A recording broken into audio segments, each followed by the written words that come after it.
Hi, my name is Duncan and I'm the translator and publisher of this book, Fixed Ideas by Eline Lund Fjæren, which started life in Norwegian as this book, Forbruk I September. And I'll be reading a short passage from around the middle of the book. After 2 weeks on the pills prescribed to her by the psychiatrist, her sight loses its focus. She feels different without knowing what that difference consists of, or whether she has in fact always felt that way, the way many people feel deep down inside that something is divergent from normality, even though it's not the case. The pills peel back the usual skin of melancholy. She is just tired, drowsy all day. There is something about her personality, she thinks, which was once nervous, deceitful, occasionally spiteful, but was 100% her, and she is now something different, something more functional, but no longer recognizable. Worst of all, she thinks, is that it does not bother her. She has nowhere to go. She mainly stays inside. Obviously, she thinks, there are always places she could go, but there is no place where she is absolutely needed, or where someone will be waiting for her. She thinks that this creates a sense of freedom, but at the same time has a demoralizing effect.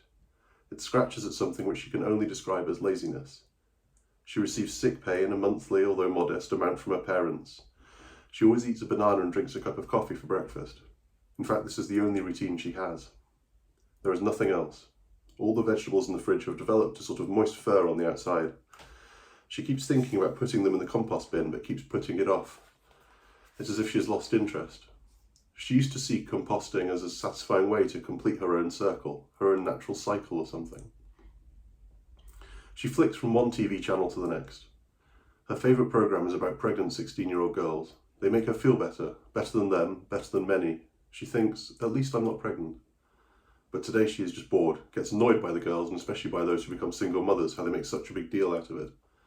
Today there are no programmes which manage to entertain her, but she still stares at the screen anyway, for hours, presses all the buttons, is a passive participant in a world of entertainment whose ideology turns out to be unsuccessful. Not everyone allows themselves to be anaesthetised. Usually a piece of fruit and coffee. She takes an anti-anxiety pill followed by caffeine, which she acknowledges as stupid and certainly counterproductive, but at the same time it makes her feel less like an imbalanced person trapped in a fragile body. She does a couple of yoga positions on the floor before she gets bored and lights a cigarette on the balcony. Below her there is a ladder. It seems to be melted in place in the lower half of the wall facade. Only has a few steps. She's never seen it used. From where she is standing and stretching, she can see a long way over the city. Now, just for the sake of the view, she thinks it's a long time since she made use of it, the city that is, for anything other than finding a man to sleep with. It's rush hour down there. She can see more people than she is capable of counting. Without stopping her counting, from up there it looks as if they are stacked on top of one another, squeezed and mixed together. It is getting ever darker in the afternoons. She should clean the apartment, but being on the balcony, seeing and smelling, the odours have been clearer these last weeks, perhaps because the weather is sharper, cooler, and everything becomes more concentrated. From this angle it's really quite impressive, she thinks. This is what you call a view. She sees how high up in the air she is, how far down the people down there are. How well do they know about it down there? Probably not at all. One of the men down there must have known. He has moved between 3 points, and at each point he stops and looks back to where he was standing before. He shades his eyes against the sharp light with his hand, looks up at her. She spreads out one hand in a wave without much conviction, testing. The man looks down the hill and walks on, along the street, down where she used to be. She has no reverse gear, she thinks, a kind of blindness. Does she give it enough thought? Yes and no. She thinks about Espen, has been thinking about him since they ran into one another, how he acted in front of her then. Was there not something different about him, something new in his mannerisms and movements? She doesn't seem to remember that he was like that. Which sexual inclinations can lead them together again, she thinks, or was that just what separated them? And is it not that she wants him back, never actually wanted him, really wanted him, but there is still something there, is there not?